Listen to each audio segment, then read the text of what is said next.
Continuamos en directo en Cantabria por la mañana, 1:00 p.m, para hablar de un tema, de un problema que por desgracia está más de actualidad que nunca. El próximo miércoles, día 30 de noviembre, se retoman los encuentros CON que organiza cada último miércoles de mes el Centro Interdisciplinar de Psicología y Salud, CIPSA. Como les decía, para hablar en esta ocasión de un problema como el acoso escolar, del que últimamente, por desgracia, conocemos cada vez más y más datos, y la encargada de llevar a cabo esa intervención nos acompaña hoy en el programa. Ella es María Jesús Franco, psicopedagoga y logopeda del centro. Muy buenos días. Muy buenos días, Bienvenida Cristina. de nuevo, María Jesús. Hoy para hablar de un tema totalmente diferente que la otra vez que nos acompañaste, como yo decía, por desgracia, muy en boga, y habéis elegido este título para el encuentro. Acoso escolar, no nos quedemos callados. ¿No se saca demasiado el problema a relucir o quedarse callados por parte de quién viene, María Jesús? ¿Del que lo sufre, de los padres, de los profesores? Pues de todo un poco, de todos los colectivos de la comunidad educativa y muy en particularmente por los chicos que sufren el acoso. Es como un iceberg, Cristina, solo conocemos la punta y el grosor, la realidad está por debajo. Entonces, una punta que tiene unos datos cuando menos preocupantes, ¿no, María Jesús? Solamente el curso pasado se incrementó un 75%, cerca de 400.000 casos en nuestro país, que son cifras escalofriantes. Pero ¿qué entendemos exactamente por acoso escolar entre compañeros? ¿Dónde se quedan atrás las burlas que yo creo que todos hemos vivido, ¿no? en clase, con el que le ponían las gafas, el que usaba aparato? ¿Y dónde empieza realmente ese acoso? Sí, efectivamente, hay que diferenciar lo que puede ser un comportamiento conflictivo de un acoso escolar. Estamos hablando de dos temas completamente diferentes. ¿Cuál es el sello de identidad del acoso escolar? Pues que es clandestino, que es premeditado, con alevosía. El maltratador y sus secuaces, su séquito, que son tan cómplices como él, lo hacen en esos puntos muertos de los centros educativos, en los pasillos, en los baños, donde saben que no está la mirada del profesor. Sin embargo, el ejemplo que tú ponías antes era público y notorio. Y cuanto más público, mejor, ¿no? Sí, es algo que no había que tapar. Bueno, a veces eran bromas un poco pesadas. Y fíjate, de ahí, de ese tipo de bromas pesadas, que en principio nace sin maldad, para el gran colectivo de los alumnos, puede empezar el acoso escolar. Y me explico. Hay ocasiones, ¿cuál es la razón? No tiene por qué haber una gran razón. Simplemente con que el acosador, el maltratador, se haya fijado, haya puesto el punto de mira en uno de sus compañeros, ahí empezamos. ¿Cuál es el perfil del acosador, María Jesús? Vamos a hablar de dos perfiles, el perfil exterior y el perfil psicológico, el que vemos y el que realmente es. El que vemos es un alumno que tiene un buen desenvolvimiento social, comunicativo, que sabe ganar la atención de sus compañeros y de sus profesores, incluso van de niños buenos, y eso, claro, tapa bastante la realidad y pone en entredicho la percepción real que tiene el profesor de ese alumno. Y después está el maltratador, el acosador psicológicamente, la parte interna. Suelen tener unas características, es decir, no hay dos personas iguales, pero un prototipo, ¿de acuerdo? Después cada uno tiene esas particularidades. Yo les llamo cobardes. Son alumnos cobardes porque se sirven del grupo para acosar a un solo alumno o a un grupo de alumnos de menor curso. Eso es un comportamiento cobarde. A las cosas hay que llamarlas por su nombre. Después, bastante envidioso, celoso, competitivo, baja autoestima.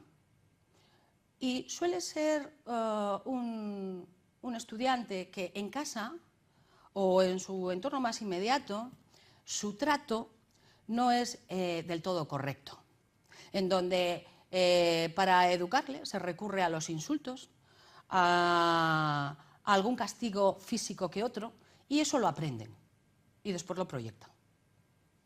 Por un lado, pero es que después eso es demasiado excesivo, ese prototipo de educación familiar y de entorno social, que después lo vemos como algo normal en el colegio, y no es normal. Será habitual, pero no es normal. Entonces, son personas que, para mí, son los que primero necesitan la rehabilitación psicopedagógica. Porque, al fin y al cabo, y esto es grave y hay que decirlo, el acosador, el maltratador, muchas veces ha sido maltratado y repite patrón. Y además de repetir patrón, más cruel todavía. Con lo cual, no solamente hay que intervenir con la víctima para reeducar sus valores y su malestar psicológico, sino también al maltratador y a todo el entorno de sus compañeros, porque se aprende por modelaje, Cristina. Y los compañeros ven y aprenden, y lo ven incluso los más pequeños. Y los niños es cuestión de ver, que lo ponen en práctica, pero ya. Has utilizado la palabra acosador, pero también la palabra maltratador. Sí. ¿El acoso escolar es un tipo de maltrato? Es un maltrato. Y es un maltrato, mira, todos conocemos y nos alarmamos muchísimo con el tema de los malos tratos de género. Y cuando hablo de malos tratos de género, hablo masculino y femenino. Porque aquí el maltrato va por ambos géneros, no nos engañemos. Después vamos a ver la relación que tiene con la forma de maltratar las niñas de los niños, que eso después se traslada a la vida adulta. Entonces, no salen de la chistera los maltratadores cuando son adultos. Esto tiene la raíz en algún sitio. Esto procede de algún lado. O es que de repente una persona llega a mayor de edad y tiene esas conductas violentas con sus parejas, incluso llevarlas al punto de la muerte. O sea, es que esto es así de repente. Pues no, esto tiene sus raíces. Y tiene unas raíces que, si no intervenimos con ese alumno maltratador, se va a convertir en un adulto maltratador de su pareja. Es muy probable que practique el mobbing laboral, el acoso laboral, e incluso que tenga serios conflictos con su entorno comunitario, de vecinos, en fin, asociaciones donde pudiera estar y demás. Y no nos tenemos que sorprender cuando oigamos la realidad, porque este es un problema, que por qué no se está poniendo fin al acoso escolar o al maltrato. Porque nos da miedo hablar de esto. No podemos tener miedo. Esta es una realidad que sufren muchas víctimas y que hay que plantarle cara. Desde CIPSA, uno de nuestros eslóganes, plantamos cara al acoso escolar porque sabemos que ahí está el nido de los comportamientos violentos y agresivos de cuando los alumnos han crecido y son ya personas maduras y adultas. Hablando de los patrones, de los perfiles, de ese acosador, hablas de su séquito. ¿Siempre actúan con un grupo que de algún modo les respalda? Sí, normalmente sí. Hay dos prototipos, pero lo que decíamos antes, ¿no? Cada maltratador, cada acosador tiene su propio perfil, tiene su propio sello de identidad. Pero en genérico podemos decir que el grupo del que bebe su propia agresividad, hay que decirlo así, Cristina, o sea, si elimináramos a ese séquito, a ese grupo de seguidores, maltratadores y cómplices, el maltratador dejaría de maltratar y de ser agresivo, porque al fin y al cabo, lo que busca es el rol dentro del grupo, el liderazgo, competitivo y cruel. Entonces, ¿y qué ocurre con el séquito de cómplices? Que, mejor le apoyo, no que vaya a ser yo la víctima. Otro comportamiento cobarde. Y se está trabajando para que no tenga espectadores, no tenga público, porque el maltratador actúa públicamente para sentirse protagonista. Hablamos del inicio del acoso escolar, de cómo se produce. Antes comentabas, María Jesús, sí, que uno de los inicios pueden ser esas burlas, ¿no?, que empiezan siendo inocentes de algún modo y que se pueden convertir en algo más serio. ¿Qué otras formas hay de acoso escolar, de iniciar ese acoso escolar? El que acabamos de decir es el más... que las personas nos quedamos más con ello, ¿no? La violencia física. Insultos es acoso. Motes es acoso. Por supuesto, golpes, empujones, palizas. Y después está el más sibilino, que es más usado por las niñas, por las chicas. Es el acoso psicológico y el de exclusión social. El de no te dejamos jugar con nosotras, el de vosotras no habléis a esta, el de hacerla llorar, hacerla el vacío, como ellos dicen, ¿no? Estoy aprendiendo mucho. Una de nuestras intervenciones en nuestra campaña es ir a los colegios a dar charlas. Estoy aprendiendo muchas formas de cómo se dice hacer el vacío. Una de ellas es hacer el fantasma. Es como que no existes. Y ese es un comportamiento más femenino. Ojo, que tanto el físico como el psicológico y el de exclusión lo utilizan tanto chicos como chicas, pero hay una preferencia especial entre chicos que van más a lo físico, a las amenazas, a las salidas del colegio ya te espero, el ya verás tú, que son amenazas incluso a veces muy violentas y muy agresivas, y después está el modelo sibilino y cruel, tan cruel incluso que más, y ese es más de género femenino, y ese es el que después vamos desarrollando, porque mira, hablamos mucho del maltrato de género masculino, que es el físico, el que se ve, pero ojo, las mujeres utilizan el maltrato psicológico. Pero bueno, ese sería otro tema en otro momento, en otra conversación. Hablas de esas diferencias de género a la hora de acosar. ¿También hay diferencias en las edades? María Jesús, no sé si hay alguna edad en la que el acoso escolar sea más significativo o se centre en más casos. Sí. Están cambiando mucho los grupos de mayor prevalencia de víctimas y actualmente estamos hablando entre 7 y 8 años, donde podemos encontrar el grueso de las víctimas de acoso escolar. Paradójicamente, es en bachiller, primero y segundo de bachiller, donde menos número de incidencia hay conocida. 7-8 años estamos hablando de... Muy temprano, 7-8 años, son niños. Son muy niños. Y más grave todavía, estamos detectando casos en preescolar, en educación infantil. Que tienen de 3 a 6, ¿no? Aproximadamente. Sí, de 3 a 5, sí. Después ya en 6 entran en primaria. La prevalencia, el grueso, ¿no? El bloque mayor, que se conoce. Es que siempre hay que poner esta coletilla, que se conoce, que hay datos oficiales.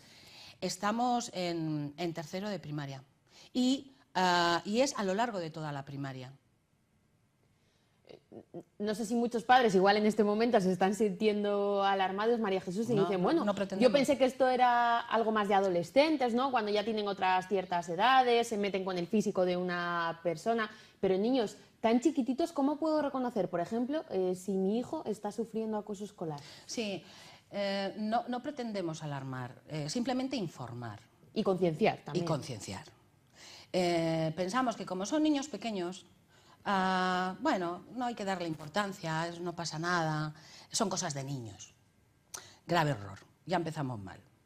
Ahí tenemos que ser muy conscientes los adultos, tanto la comunidad educativa, profesores y padres y especialistas, y al tiempo ser conscientes de cómo diferenciamos, ¿no? ¿Qué le decimos a un padre? Pues les digo, si su hijo no quiere ir al colegio, ni bien ni mal, desde hace una temporada, no es que el lunes no quiera ir porque, claro, el domingo, el fin de semana, no hemos guardado los horarios y entonces el lunes nos cuesta ir al colegio, no estamos hablando, en ese caso estamos hablando de una negativa profunda, reiterada, de no querer ir al colegio, que veamos unos cambios bruscos. Los padres conocen muy bien a sus hijos, de decir, oye, es que este no es mi hijo, me lo han cambiado, ¿qué está pasando? no se niega a ir al colegio y además le veo bastante desagradable, incluso violento, porque este crío no era así y ahora lleva una temporada rara. Eso lo podemos entender en una edad adolescente, hormonal, ¿no? Revolución hormonal, pero en los niños de 7 u 8 años ya nos tiene que abrir un poco el piloto. Nuestro hijo puede sufrir, María Jesús, acoso escolar. ¿Cómo debemos actuar? No sé si esto se denuncia primero en el centro escolar o cómo sería, digamos, el protocolo que se debe seguir. Sí, hay todo un protocolo, se llama el protocolo de activación de acoso entre compañeros, que es de obligada, tienen que cumplir los centros educativos porque es obligación por la Consejería de Educación de Cantabria. Y los padres lo que tienen que hacer es acudir al centro y bien a la tutora o a ese profesor con el que se entienden mejor, o ir directamente al director o al jefe de estudios o a donde sea y decir, activo, expreso deseo de la familia, activar el protocolo de intervención. Primero es valoración y después intervención. En ese momento el sistema educativo se pone en funcionamiento, se crea un grupo de valoración, un equipo de valoración, que es el director, el orientador del centro, si lo hubiera, y un profesor, normalmente es el tutor o cualquier otro tutor o profesor que conozca más al alumno en sí. Y ya lo hemos activado y sigue su dinámica. El director comunica a la consejería, en ese momento el inspector de zona y la unidad de buena convivencia se ponen en marcha, se inicia una valoración por parte del centro, en donde el especialista, el orientador y los profesores que conocen al alumno y el tutor, se hace una valoración de la situación y después eso se llega a término de si es acoso o no es acoso. Es decir, cuando activamos el protocolo estamos iniciando el camino, pero no quiere decir que eso ya sea una denuncia. ¿Qué circunstancias tienen que darse para que, en este caso, la Consejería de Educación lo considere acoso escolar? Sí, se tienen que dar simultáneamente 3 factores. A mí me parece duro esto, ¿eh? 3 factores. Primero, que haya intención por parte del acosador a hacer daño a su víctima. Segundo, que esa conducta agresiva y violenta sea repetida y reiterativa, o sea, tiene que haber sucedido varias veces. Y tercero, que se demuestre que ha habido abuso por parte del maltratador. Esto quiere decir que o el maltratador acosa a un compañero de cursos inferiores o el maltratador se sirve de sus cómplices para maltratar a otro compañero de su grupo, de su edad. ¿Y cómo se valora si ha habido daño o no en la víctima? ¿Quieres que haga el silencio? Hay herramientas de valoración, pero, como he dicho antes, en el perfil del maltratador se cuida muy mucho y sabe mentir muy bien y sabe aparentar muy bien. Incluso nos pueden decir, es que mi hijo dice que fulanita o fulanito le acosa y el profesor se puede sorprender mucho, decir, bueno, pues este es un alumno ejemplar. Es decir, tienen unos mecanismos y unas habilidades para tapar y encubrir toda la situación. Entonces, hay herramientas, cada centro tiene su forma de actuar, pero no es fácil.